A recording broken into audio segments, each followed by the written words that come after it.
આંગણવાડીમાં ભણતા 4 વર્ષના બાળકે ફૂલ તોડ્યું એટલે પ્રિન્સિપાલે ખુરશીઓના ઘા કર્યા અને બાળકને માર માર્યો છે એવા આરોપ વાલીઓ અને આંગણવાડી સંચાલકોએ લગાવ્યા। ઘટના રાજકોટ મહાનગરપાલિકા સંચાલિત શાળા નંબર 92ની છે, જ્યાં સ્કૂલ પરિસરમાં એક આંગણવાડી પણ ચાલે છે। વાલીઓ અને યશોદા બહેનોના આરોપ પ્રમાણે શાળાના પ્રિન્સિપાલનું વર્તન અત્યંત ખરાબ છે। વોશરૂમ જવા જેવી બાબતમાં પણ બાળકોને ધમકાવે છે। જો કે આચાર્યએ આ તમામ આરોપોને નકારી કાઢ્યા છે।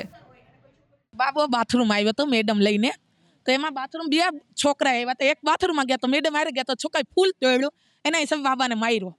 हाँ ए बाथरूम नहीं जवा देता, तमारा बाथरूम की सगवड़ता तमे जाते करो। आ मारे आंगण स्कूलनुं बाथरूम छे।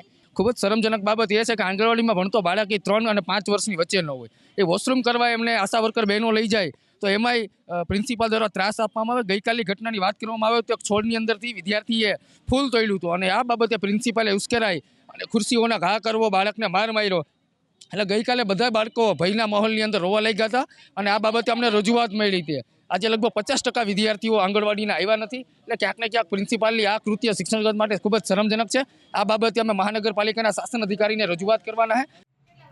બીજી તરફ આચાર્યએ આરોપને નકાર્યા અને કહ્યું કે યોગ્ય કામ નથી કરતા એવા શિક્ષકોએ આ બધું ઊભું કર્યું છે। પ્રિન્સિપાલની વાતમાં તો એક પછી એક કેટલીય પોલમપોલ ખુલ્લી પડી।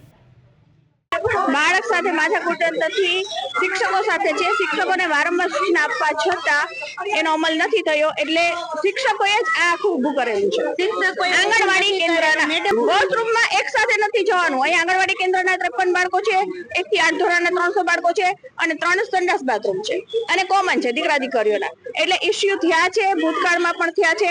અહીં આંગણવાડી કેન્દ્રમાં જે વાલી આવે છે, વાલી પણ એનો યુઝ કરે છે। એટલે ઘણીવાર શું થાય કે દીકરીઓ જતી એની અંદર કોઈ જેન્ટ્સ હોય, ઘણીવાર એવું બને કે કોઈ મોટા છોકરા હોય અને નાના બાળકો છે। આ જ ઇસ્યુ છે।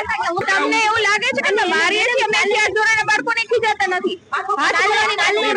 તમને એક વાત કહું, આંગણવાડીમાં એક બાળકો જ ખોટા ચાલે છે। 3 વર્ષથી આંગણવાડીમાં નીકળી ગયા એની બાળકોના નામ ચાલે છે। આ ઘણા બધા ઇસ્યુ છે, એક જ ઇસ્યુ નથી। તમે શિક્ષણ વિભાગને જાણ કરી? આ હું લેખિતમાં આજે જ જાણ કરવાની હતી, ત્યાં તમને મીડિયાને જાણ કરી દીધી છે આ બેને। એ પણ તમે માર્યું છે કે નથી માર્યું બાળક? નથી માર્યું। ખુરશી પછાડી હતી? ખુરશી આમ સાઈડમાં મૂકી હતી મેં, પછાડી છે।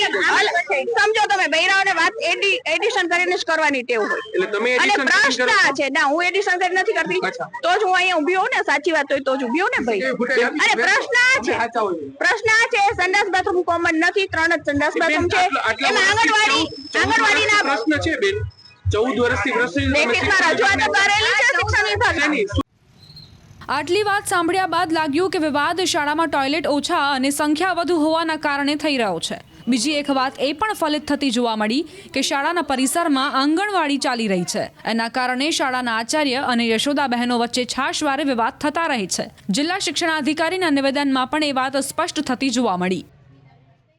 હવે આચાર્યશ્રી સાથે મારી જે ચર્ચા થઈ છે આ બાબતે, એમાં ત્યાં જે બાળકની વાત થઈ છે એ બાળકના પેરેન્ટ્સ પણ ત્યાં જ બેઠા હતા અને એમનું એવું કહેવાનું હતું કે આની અંદર એવું બધું કંઈ ઘટના એટલી બધી કંઈ પેલી નથી કે જેની અંદર આચાર્યએ ખરેખર એક કામ કર્યું હતું કે ભાઈ એ જે સીસીટીવી કેમેરા ફિટ કરાવવાના હતા એ રૂમની અંદર સીસીટીવી કેમેરા ફિટ થતા હતા, એમાં આંગણવાડીના બહેનો છે એમણે ઓબ્જેક્શન કંઈક ઉપાડ્યું હશે અને એમાંથી આ બાબત સામે આવી છે। બાકી આમાં બીજું કોઈ બાળકો સાથે કોઈ અન્યાય થયો હોય કે કોઈને કંઈ કર્યું હોય એવું મારે ધ્યાનમાં આવ્યું નથી હજી સુધી।